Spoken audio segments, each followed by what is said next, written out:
তো আমরা দেখলাম প্রথম চতুর্ভাগে সকল ত্রিকোণমিতিক রেশিও পজিটিভ মান ধারণ করে, দ্বিতীয় চতুর্ভাগে সাইন থিটা এবং কোসেক থিটা পজিটিভ মান ধারণ করে, তৃতীয় চতুর্ভাগে ট্যান থিটা এবং কট থিটা, এবং চতুর্থ চতুর্ভাগে সেক থিটা এবং কস থিটা পজিটিভ মান ধারণ করে। এখন আমরা আসি মান নির্ণয়ে। সাপোজ একটা প্রবলেম দেওয়া আছে সাইন থিটা ইকুয়ালস টু 5/13 হলে ট্যান থিটা এবং কস থিটা এর মান কত হবে। তো এই ম্যাথটা আমরা দুইভাবে সলভ করতে পারি, একটা হলো জ্যামিতিক উপায় আর একটা হলো ত্রিকোণমিতিক উপায়। আমরা প্রথমে একটু জ্যামিতিক উপায় দেখি। আমরা একটা ত্রিভুজ আঁকি প্রথমে।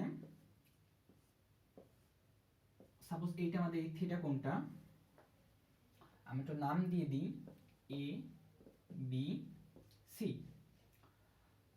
এখন আমরা তো জানি সাইন থিটা মানে কি, সাগরের লবণ নদী, তাহলে সাইন থিটা ইকুয়ালস টু লম্ব বাই অতিভুজ, তাহলে এটা লম্ব আর এইটা হবে অতিভুজ, তার মানে 5/13।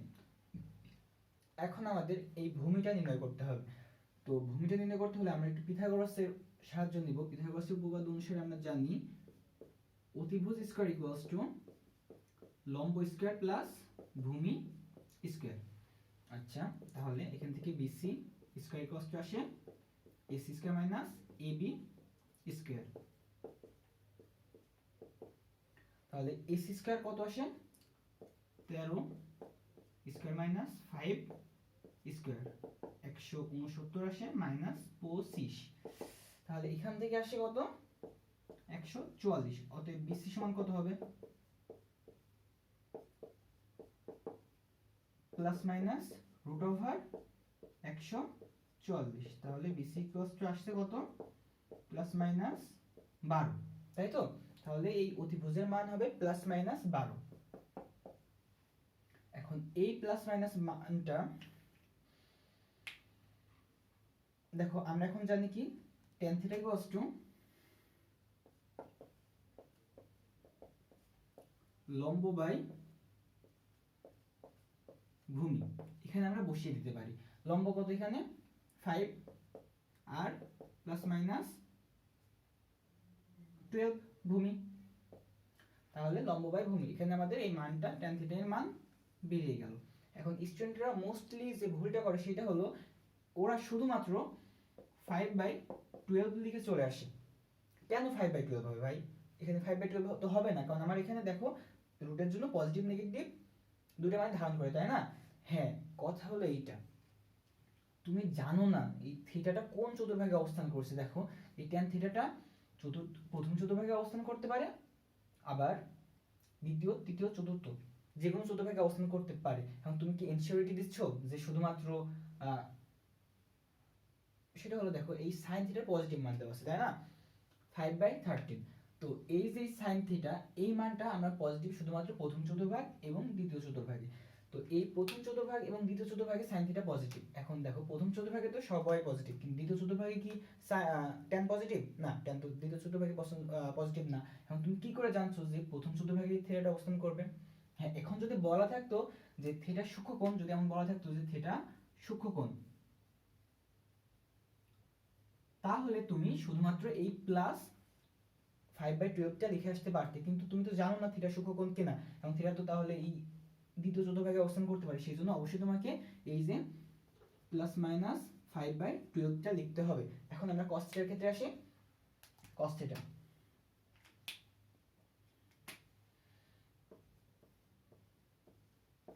হ্যাঁ cos থিটার ইকুয়ালস আমরা কি জানি যে ভূমি বাই অতিভুজ, কবরে ভূততি, ভূমি বাই অতিভুজ, তাহলে প্লাস মাইনাস 12/13। এটা হলো cos থিটা এর মান এবং এটা হলো tan থিটা এর মান। এইটা tan থিটা এর মান প্লাস মাইনাস 5/12। অবশ্যই এইটা হবে, কোনো সময় যেন ভুল লিখবা না। এটা এমসিকিউ তে সাধারণত কনফিউজড আকারের অ্যানসার দেয়, যেখানে দেখা যাচ্ছে ক তে থাকলো 5/12 আর খ তে থাকলো দেখা যাচ্ছে প্লাস মাইনাস 5/12। স্টুডেন্টরা কিন্তু মোস্টলি ওই প্রথম অ্যান্সারে 5/12 দেখে আর ওই সেকেন্ড অ্যান্সার দেখে না, ওইটাই মার্ক করে চলে আসে। কিন্তু ওটা মার্ক করা যাবে না, আমাকে অবশ্যই দেখতে হবে এখানে আমার কন্ডিশন দেওয়া কি আছে। যদি সূক্ষ্মকোণ দেওয়া থাকে তবে আমি এটা রাখবো, যদি সূক্ষ্মকোণ না দেওয়া থাকে তবে আমি এটা মার্ক করে আসবো। এখন সাপোজ একটা প্রবলেম দেওয়া আছে sin থিটা ইকুয়ালস টু -5/12, এখানে রেঞ্জ দেওয়া আছে থিটার এবং একটা প্রবলেম দেওয়া আছে, তাই না? এটার মান নির্ণয় করতে বলতেছে, ঠিক আছে? তাহলে এখন কনফিউজড প্রশ্ন যে এই মাইনাসটা আসলে কোনটার সামনে, 5 এর সামনে নাকি 13 এর সামনে নাকি পুরোটার সামনে। আসলে বিষয়টা হলো এই মাইনাসটা আসলে এদের মান নির্ণয় করতেছে না, আসলে বোঝাইতেছে যে এই সাইন থিটা যে ঘরে অবস্থান করছে সেই ঘরটা সাইনের না, সেটা হলো নেগেটিভ মান। মানে বিষয়টা হলো যে সাইনের মানে দেখো এই ঘর আর এই ঘরে পজিটিভ, তার মানে এই মানটা এক্সিস্ট করছে, সাইন থিটাটা এক্সিস্ট করছে এই দুইটা ঘরের মধ্যে যে কোনো একটা ঘরে। এবং তারপরে দেখো কন্ডিশন দেওয়া আছে পাই থেকে থিটা বড় এবং 3π/2 থেকে থিটা ছোট। এখন দেখো এটা তো 0, এটা π/2 90 ডিগ্রি, এটা হলো 2 ইন্টু π/2 বা শুধু পাই। এটা হবে দেখো একটা পাই, দুইটা পাই, একটা π/2, দুইটা π/2, তিনটা π/2, তার মানে এটা হবে 3 ইন্টু π/2/2, আর এটা হবে 2π বা 4π/2 বা 2π হয়, ঠিক আছে। এটা পাই বা 2 ইন্টু π/2। তো এখন দেখো বলতেছে যে থিটাটা আসলে পাই থেকে বড় এবং 3π/2 থেকে ছোট, তার মানে থিটাটা এই ঘরে অবস্থান করতেছে। তাহলে এই ঘরে দেখো তো সাইনটা নেগেটিভ মান এক্সিস্ট করে, সেই জন্য এই সাইন থিটা নেগেটিভ মান নিছে। তাহলে এখন আমার প্রবলেম দিচ্ছে tan theta, sec minus theta, cot theta এবং cosec মাইনাস থিটা। তো আমরা প্রথমে অ্যাজ ইউজুয়াল যে ত্রিভুজ আঁকি সেই ত্রিভুজটা এঁকে নিই। ওকে, এটা সাপোজ সেই থিটা নাম দিয়ে দিই a b এবং c। এবার দেওয়া আছে আমরা জানি sin থিটা ইকুয়ালস টু লম্ব বাই অতিভুজ 5/13, তাহলে এইটা হবে কত 12, তাই না? আচ্ছা, এটা 12 বের হলো। এখন আমার কি কি নির্ণয় করতে হবে? tan theta, sec theta, cot theta এবং cosec থিটা। তাহলে tan থিটা এই যে তৃতীয় চতুর্ভাগে দেখো এই রেঞ্জের মধ্যে, মানে এই তৃতীয় চতুর্ভাগে tan থিটা পজিটিভ নাকি নেগেটিভ? পজিটিভ, সেই জন্য tan থিটা ইকুয়ালস টু হবে লম্ব বাই অতিভুজ, লম্ব বাই ভূমি, তার মানে 5/12। এখন এটা কি পজিটিভ বা নেগেটিভ মান ধারণ করবে? না, করবে না। কারণ কি? কারণ এই তৃতীয় চতুর্ভাগে tan থিটা পজিটিভ মান ধারণ করে। এখন আসি আমরা sec থিটা। এখন sec থিটা ইকুয়ালস টু কি হবে? cos থিটা ইকুয়ালস টু আমরা জানি যে ভূমি বাই অতিভুজ, তাই না? তার মানে sec থিটা হবে অতিভুজ বাই ভূমি। এখন এইটা পজিটিভ মান ধারণ করবে নাকি নেগেটিভ মান ধারণ করবে? দেখো তো এই থিটা মানটার জন্য sec এখানে পজিটিভ বা নেগেটিভ?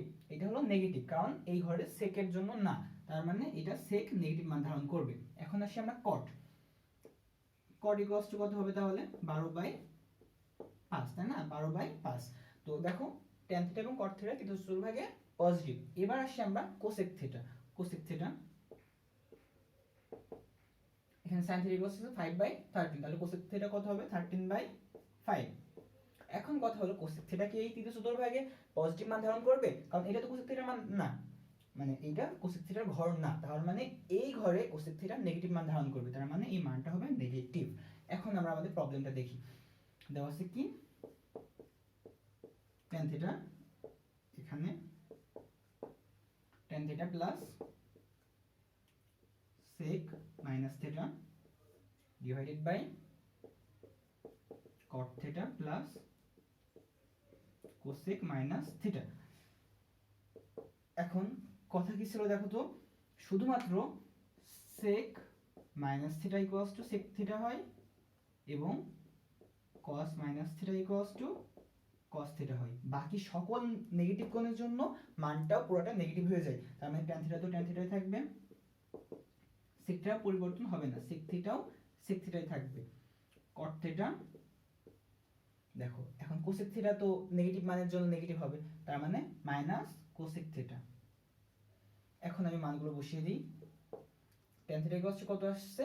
5/12। sec থিটা কত আসছে? -13/12 প্লাস মাইনাসে minus 13/12 divided by cot theta, তাই না? cot থিটা আসছে 12/5। এখন আসছে দেখো minus cosec theta, minus cosec থিটার মান কত? -13/5, তার মানে এটা মাইনাসে মাইনাসে প্লাস হবে 13/5। এখন এটা লসাগু করলে কত হয় দেখো তো? 12 লসাগু করলে কত হয়? 5/5 বিয়োগ 13, এটা লসাগু করলে হয় 5, 12 যোগ 13, তাহলে কত আসে মান দেখো তো? -8 ভাগ 12 গুণ এই ভগ্নাংশটা যখন গুণ আকারে আসে উপরে ভগ্নাংশ হিসাবে তখন এইটা উল্টিয়ে যায়, অর্থাৎ হর লবে যায় এবং লব হরে আসে। 12 আর 13 যোগ করলে হয় 25। আমি যদি কাটাকাটি করি তাহলে এখানে আসে 2 বাই 3, 5 থেকে কাটলে আসে 5, তাহলে আসে কত -2/15। এইটাই হলো আমাদের অ্যান্সার।